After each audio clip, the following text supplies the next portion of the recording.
Okay. We're live. Hello. Hi, how are you? You okay? Yes, not busy. I think we're both having a bit of busyness at the moment, aren't we? I'm not sure whether people think we kind of sit in the same room and work together all the time. I think they realise actually we do spend quite a bit of time apart in our own little places, doing our own thing. Yes, and then kind of coming together with some general direction. So we've both been working hard independently for the last few weeks. Yeah, and it's certainly feeling different when there's a bit of a spring in the air, especially here in the UK, and things obviously feeling very different after the last couple of years. And we're really been looking forward to getting together in London and Edinburgh for the conference next month, which is only about 6 weeks away or something like that. So that's really good. But you've been, well, I'm busy sorting that kind of stuff out. You've been busy working on sorting out the qualifications. Do you know, I'd never really appreciated how much work goes into producing a certification. So yes, I'd been involved in I've written the P3O manual and all of that was fine, but I really didn't get involved kind of behind the scenes and doing the questions and setting the whole kind of certification up, because obviously that was all managed by Axelos. The essentials that we've been working on at the House of PMO, we've been involved at every step of the way, and without the kind of the ongoing guidance of APMG, I'm not sure we would have got there, but APMG been a great help, and we're gradually getting there, and we've just now kind of handed over all of the things now for the essentials for PMO managers. So that's the third one done. So we've got admin, the administrator, the analyst, and now the managers is done. And actually it's been a really interesting course and set of materials to develop, but hard work. Yeah, I mean, we're saying here today from House of PMO is kind of like a preview launch, because there are actually a number of stages that go into putting a qualification out onto the marketplace for the first time, and essentially what today is the House of PMO have done the first stage, which in other ways is the most exciting bit, to be fair. It's actually created, so it's stopped being an idea in our heads, and so from Eileen's point of view, you've obviously created the syllabus for it, and yes. You have to create the examination papers as well, and it's not just one paper, is it? You have to do. No, there's a number of papers. Well, actually, it's interesting because what we do is a bank of questions, which are then kind of APMG does their magic in terms of converting that into different papers with the right level of complexity and the different types of questions against each of the different syllabus areas. Yeah. So there's I mean, that's some of the real rigor that they bring, and the number of kind of when we put the questions together come straight back and say, no, this doesn't work, and you haven't got the exact reference for that. So there's a huge kind of quality assurance that APMG, which is exactly why we partnered with them in the first place. And it's interesting, kind of drawing the syllabus up. It's all well and good kind of writing things you need to talk about and you want kind of covering off, but then it's actually kind of getting the right size. So, and again, it's been interesting as we've kind of gone through this, and it's been interesting as we've gone through all of the kind of the certifications so far in terms of what to put in and what to leave out. And we, specifically called these essentials for PMO managers. It's the essentials range. And so really, this is the kind of understanding your uplift from being a PMO analyst, stepping up to being a PMO manager. These are the kind of the new things that are going to start kind of keeping you awake at night. So, it doesn't cover, as a PMO manager, you won't be able to attend a PMO manager course and it'll not cover absolutely everything you do every day of the week. Because obviously it's going to be more, it will be kind of several weeks to cover off. But it will kind of make you kind of think differently about kind of as you kind of step into that role of the PMO manager around some different aspects. And as ever, it's based on the role profile that we have in the competency framework. So there's kind of 10 key elements to that role, and we kind of cover off the key elements of that. So I mean, one of the other things you also have to do when you're putting the qualification like this out there is pull together the actual training materials as well, don't you? They call it. So what we do, we have what's called a set of vanilla materials. So if there's any training organisation who wants to do the course, they get a base set of materials and some exercises, so they can actually kind of run the course. They can rebrand it, but essentially they have enough to run the course. So as ever, we're hoping that a whole range of training companies are going to want to deliver this, wherever they sit in the world. So it's a global certification, and we hope a number of them will pick it up. We try and do as much as we can to give them everything they need to start with. And also, and I know you're working on the website, we have some information on, or we will have some pages on the House of PMO website around each of the training providers, like we do for the analyst and the administrator. And I, as kind of part of my role within House of PMO, there to help and support them to make their certification a success. Yeah. So for in terms of a launch, so the very first thing is we're here today, and we're literally to say, it is now in those that process where APMG have to there has to be training organizations to actually deliver it. So those are the things that take a few more weeks, and we'll get some further updates exactly when you can start talking to different training providers and things like that. But yeah, I mean, for us it is very much it's finally here, but also, Eileen, you've not just been doing the manager one, have you? No, because that would be too easy, wouldn't it? So yes, so at the same time, because we know we wanted a full suite for all of the 4 role profiles, so we're just underway with the PMO director one. So the syllabus is just about to be, well, by the end of today or tomorrow, we'll have the syllabus sorted for the director one.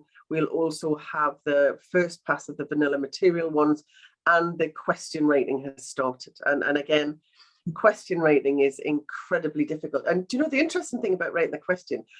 Getting a question and a right answer is fine, but getting 3 wrong answers that might appear to be right is what's really difficult, because you either end up with 4 questions which could all be right, or actually 3 questions that are so blatantly wrong that anybody, could kind of sit the exam and just guess what the right answer is. So yes, no, I've got a whole new respect for people who write exam questions now.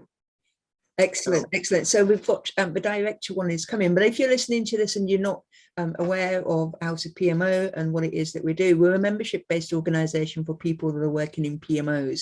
And one of the things about being a professional organisation is that you have to have some standards, and you have to have some qualifications that help people to be able to meet a standard.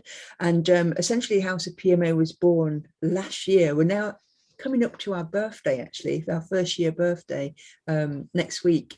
And in that time, what we'd launched the PMO competency framework. So Eileen touched on it then about the role profile to do with PMO managers. The competency framework is exactly as it sounds. It allows people that are working within PMO to do an assessment based on their own competencies. And what the competency framework is essentially laying out the different kind of competencies that are required. But not only that, it allows you to look at the different types of contexts, which we'll talk about context in a second, but different contexts in which you might be working in PMO. It might be project, program, portfolio, center of excellence, or indeed, any an enterprise PMO or variations. Whatever name you give it. Yeah, whatever name you want to give it.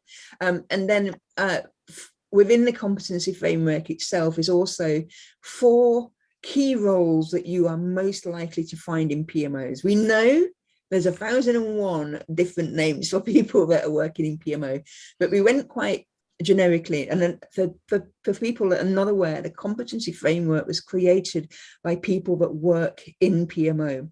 It was a community effort by PMO Flash Mob Crew, which is what House of PMO was called before. PMO Flash Mob still exists. It's when we do our events and meetups and things. But so the competency framework gave these 4 main role profiles, which are, depending on, your title, you can probably put yourself closely to one of these profiles, and it will be the PMO administrator, which was very much about people that are first maybe coming into the profession, maybe been working in a kind of supporting role for a couple of years. So it's about laying out what that role profile looks like for those people, but also crucially, what kind of competencies you need, the knowledge, skills and behaviours to do that role competently. We've also got PMO Analysts, We're obviously here today talking PMO managers, and we will talk a little bit more about PMO managers in a second. And of course, as the PMO directors, as Eileen said, is the next one that's very shortly coming. And the reason why, and then Eileen said it's essentials, it is about what's essential to become competent. That's how it's all tied up with the standard around the competency framework. And we all know that, you know, the competency level, you know, is great, but sometimes some of us want to exceed that, be brilliant, you know, and there's obviously lots more learning and development that's out there for you when you want to take it on to the next step. But this is very much about, you know, getting into the roles and knowing what you need to do or to be competent. Yeah, that a good absolutely roundup of it all. Absolutely, yes. And it's been really interesting with the administrator and the analyst. There's some really interesting discussions with some of the delegates who go on the courses, because that they tend to have lots of kind of different names, so PMO coordinator, PMO leader, etc. And what's been interesting is we've gone into kind of the PMO manager.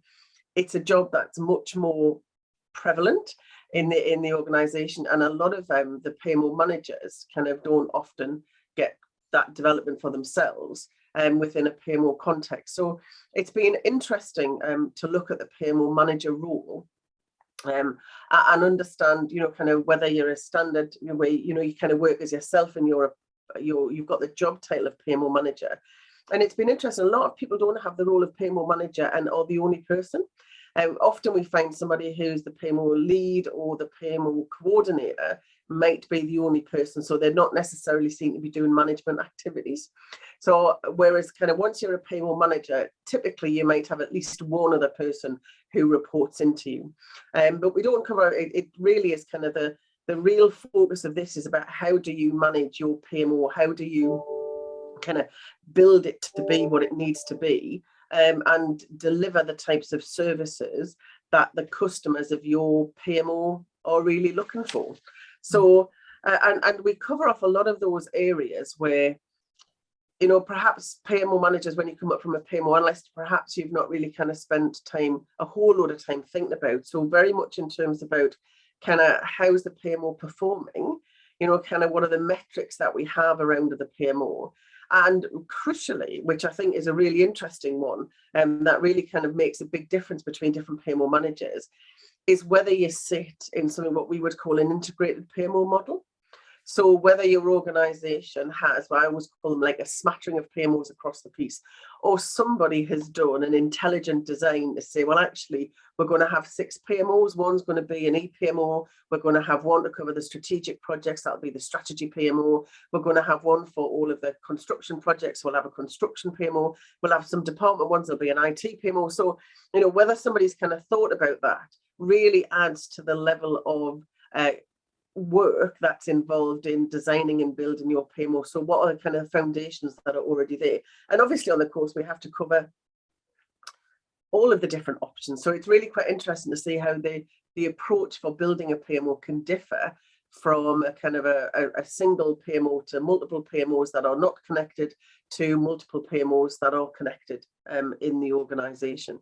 And it really does change the level of complexity of the work that you have to do in terms of the level of engagement with stakeholders. And as you mentioned before, Lindsay, the difference between is that a project program or a portfolio office that you're playing with, or a centre of excellence. So there's some really diverse ways of kind of setting up your PMO. And I think what people kind of don't always recognise when they do attend one of these kind of certification courses, it's not just there about learning from the trainer. The real interesting bit is actually learning from the other delegates. And you know, we know, because the whole reason why Flash Mob was set up several years ago now was to help people network, not just inside their organisation, but to network with people outside of their organisation. And it really is quite eye-opening to see the different ways that organisations have established PMOs, how they continue to resource their PMOs, and what interaction the PMO has with the delivery teams and with the business as usual, you know, in terms of the senior managers. So kind of that kind of 3 sets of key stakeholders and what those interactions are with each of them. So can I just ask then, because you've been deep into all of these, what's the main difference between the PMO analyst essentials and the managers? How does the focus change? So from a PMO analyst perspective, the course we talk about setting up individual services. So whether we're introducing portfolio reporting, whether we're introducing kind of peer reviews, whatever those kind of services, and typically the PMO analysts will be running projects and programs to set up those individual services. When we go to the manager level, it's about deciding on which services your analysts are going to set up. And so it's about understanding what the purpose is of your PMO, how you introduce those services, how you interact with your stakeholders. And so it's a lot more about kind of the oversight of that and the management, which is where we get onto kind of the performance and the metrics. So, you know, kind of what do metrics look like within your PMO? How do you align that to the services that are being delivered? To, you know, that word that you love, Lindsay, how can you demonstrate you're actually adding value to the organization? Because, you know, our experience has been when we did the research into the competency framework, an awful lot of PMOs measure how hard they work, which is you know, it's not a bad metric, but really good. We work really hard. We expect everybody to work really hard. But actually, what we really want to understand is where that's adding value to the organization, where that's changing things. And so we talk about objectives and key results areas and putting that into a PMO context and making sure we align that to the objective of a PMO, which again is different if we're aligned to other PMOs in the organization, and very much how we kind of share and learn from other groups in the organization if we have the joy of working in an integrated PMO. Yeah, I mean, if people are interested, and obviously the details around the essentials of PMO managers will be out over the next few weeks in terms of the syllabus areas and things. But if you're really wanting to know, you know, exactly what kind of things are covered, you just need to go and have a look at the role profile in your competency framework. And hopefully you have got your competency framework, because if you're listening to this and you're working in PMO, you absolutely need to be having a copy of this.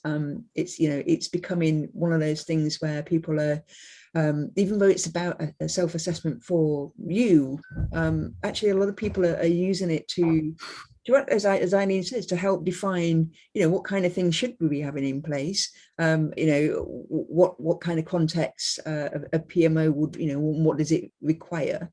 But if you look at the competency framework, you'll see within it that there is a core competency that's around PMO management, and it involves the setup, the running, transforming and closing of PMOs. Yeah, so we can expect to see that within the training course. Yes. So as I said, the analyst one, we talk about the life cycle of services, and the manager one, we talk about the life cycle of a PMO. And undoubtedly, we'll have that conversation about how long does the average PMO last? And kind of it's 2 years. Well, that's fine if it's a project or program office, because it's meant to shut. Yeah. Yes. If you're a portfolio office, you will continue to transform as your business transforms to match.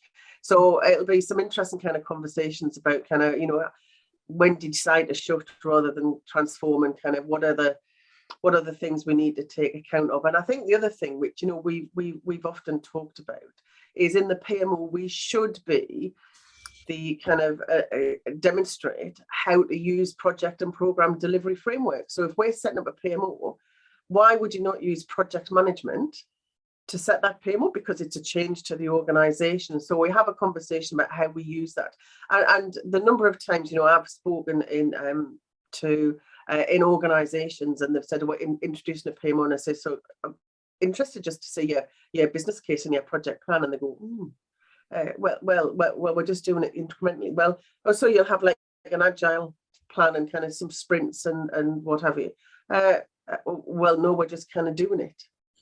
Absolutely. Well, why aren't you using project management? Well, we don't have time. But we kind of tell all of our project managers they should be doing it. And interestingly, kind of we will be discussing about kind of what I would say is the kind of very typical way of establishing a PMO tends to be using an iterative life cycle rather than using the kind of standard waterfall. There's one thing that we've got to, an obvious one that we've got to talk about is, obviously, this is the essentials for PMO managers. There is another course out there, another certifiable course out there for people in PMO called P3O. And you also happen to be the author of that. How do these two differ? Well, the P3O course, which I still love and I still do an amount of delivery, and the P3O course is really about deciding and agreeing with your organisation what's the right PMO for your organisation, and it talks you through kind of the implementation. Whereas the Essentials for PMO Managers is more about you as a PMO manager, about how you go about undertaking those activities. And as you mentioned when we were doing the introduction, it's about understanding what skills and competencies you need in order to be able to do that. Yeah. So, and again, we also spend quite a bit of time, as you know, is one of my kind of hot topics, is making sure we focus on behaviours.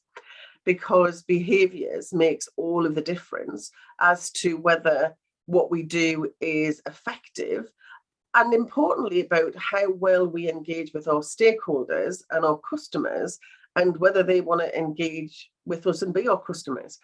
And so interestingly, in terms of kind of some of the behaviours we have to kind of start demonstrating as a PMO manager, and again recognising that people will be looking to us both in the PMO team and the people who might work in and around the PMO, but also across the organisation, because our PMOs will be either build or destroy the reputation of the PMO. So often, you know, I quote this often. There's a great podcast from the States called Manager Tools, and they will say we often recruit people for their technical skills, but like to lose them before their interpersonal skills. And the behaviours, to me, and we've absolutely embedded it in the competency framework, because you can't separate the two.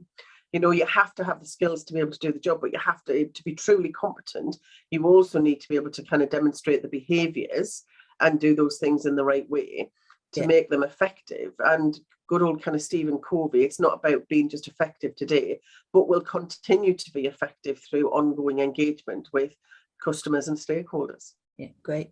So some of the things that we do know and what's going to be happening and where you can find out more. We do know that the course itself is scheduled to be a 3-day course. Yes. That's correct. Yes. So the APMG elements will be taking place during May, and at the end of May, they will be briefing all of the current training providers who deliver APMG courses. So that will all happen during May. So at the kind of the beginning of June, what we should see, we're hoping, is a number of training providers who will start advertising the fact that they're going to be delivering this. And so I expect to see probably the first managers courses to be available towards the end of June. Yeah. And if you're going to be at the PMO conference, we will be also launching there, and you can find out a lot more. Yes, we'll have more information. And a little bit more about the director level as well while we're there. And like I said, if you want to have a look at the House of PMO website, if you're not already signed up, please do feel free to become a free member. It means that you'll get kept up to date with all the key timelines and when things are available. There will be other sessions coming out that give us a deeper look at not just the manager ones, but also at the administration and the analyst ones as well. If you're not familiar with those already, those things are available on the website to have a look at. So please do visit www.houseofpmo.com. Sign up, you'll get notified all the information. You can go and have a look already on the website to see who is already training providers that already offer the qualifications that are already out. So it's probably a good bet that they're probably going to be adding the manager one as well, we hope. As Eileen said, you'll be able to hopefully physically be on a course as early as next month as well. So in terms of from us, right now. We will have a deeper look and a session next Friday. Is it next Friday, the 10th of May, whichever day that is? We've got another session coming up. So if you visit the website next Tuesday, Lindsay. Right, if you have a look at the website, go on to events, you'll be able to see us taking a deeper look. And what that session is and what you can expect to see on that, we will be taking apart the role profile of that PMO manager, talking to you about the bits that you can expect to see in the new course, and get you all ready and geared up to hopefully take up that course, or at least get that in your training budget for this year. Yeah. So Eileen, is that it from you? Yes, can I just say one more thing? Sorry, I just kind of think we often talk about whether we want to do the course as an individual. And I think this course will be fantastic for those organizations where you've got lots of PMOs across the organization to have an in-house course. So speak to your training provider about having an in-house course for all of the PMO managers, because it will really help them start thinking about building that integrated PMO model in the organization. Yeah, that should be good fun, actually. If you're listening to this and you are one of those, I'd certainly get your leader, your EPMO manager, or whatever you call them, get them onto the case. But we'll be back next week with a bit more detail. But for now, we're just going to quietly go away and have a bit of a party. And I think Eileen will probably just have to have a bit of a lie down in the dark room. But well done. Well, on to finish the director one now. Yeah, so take care, everybody. Thank you very much, and see you at the conference. Yeah, we'll see you in June, hopefully in London or Edinburgh. Check it out on the website. Take care. Bye-bye. Bye.